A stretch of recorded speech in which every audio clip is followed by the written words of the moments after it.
ಸಿದ್ದರಾಮಯ್ಯನವರು ಒಂದು ಉಲ್ಲೇಖ ಮಾಡಿದ್ದಾರೆ, ರಾಜೀನಾಮೆ ಕೊಡಲ್ಲ ಅಂತ ಬಂಡತನ ಹಿಡ್ತಿದ್ದಾರೆ. ಸಿದ್ದರಾಮಯ್ಯನವರು ಅಡ್ವೊಕೇಟ್ ಕೆಲಸ ಏನಾದರೂ ಮಾಡಿದ್ರು ಮಾಡಲಿಲ್ವ ಕೇಳಲಿಕ್ಕೆ ಬಯಸ್ತೀನಿ. ನನ್ನ ಮೇಲೆ ಪ್ರಾಸಿಕ್ಯೂಷನ್ನ ಅವಶ್ಯಕತೆ ಏನಿದೆ? ಸ್ಯಾಂಕ್ಷನ್ನು ನನ್ನ ಮೇಲೆ ಸ್ಯಾಂಕ್ಷನ್ ಅವಶ್ಯಕತೆ ಏನಿದೆ? ಈ ಡ್ರಾಮಾ ಎಷ್ಟು ದಿವಸದಿಂದ ಮಾಡ್ತಾ ಇದ್ದೀರಿ? 2011 ಅವತ್ತಿನ BJPಯ ಸರ್ಕಾರ ಆಡಳಿತದಲ್ಲಿ ಏನಿದ್ರು, ನಾನು ಮೈಸೂರಿನಲ್ಲೂ ಸಭೆಯಲ್ಲೇ ಹೇಳಿದ್ದೀನಿ, BJP ಮತ್ತು ನಮ್ಮ ಸಂಘರ್ಷದ ಅವತ್ತಿನ ದಿನಗಳೇನಿದೆ, 79 ಶಾಸಕರುಗಳನ್ನ ಇಟ್ಕೊಂಡಿದ್ದಂಥ ವಿರೋಧ ಪಕ್ಷದ ನಾಯಕನಿಗೆ ಒಂದೇ ಒಂದು ದಾಖಲೆನೇ ವಿಧಾನಸಭೆಯಲ್ಲಿ ಬಿಡುಗಡೆ ಮಾಡೋಕ್ಕಾಗಲಿಲ್ಲ.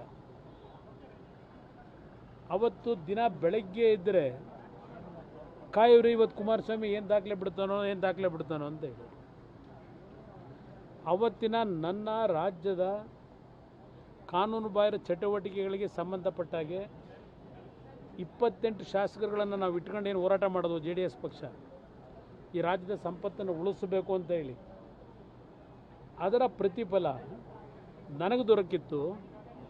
ಅವತ್ತಿನ ಸರ್ಕಾರದಲ್ಲಿ 4 ಕೇಸ್ಗಳನ್ನು ನನ್ನ ಮೇಲೆ ಹಾಕಿದ್ರು. ಅದು ಒಂದು ಭಾಗ.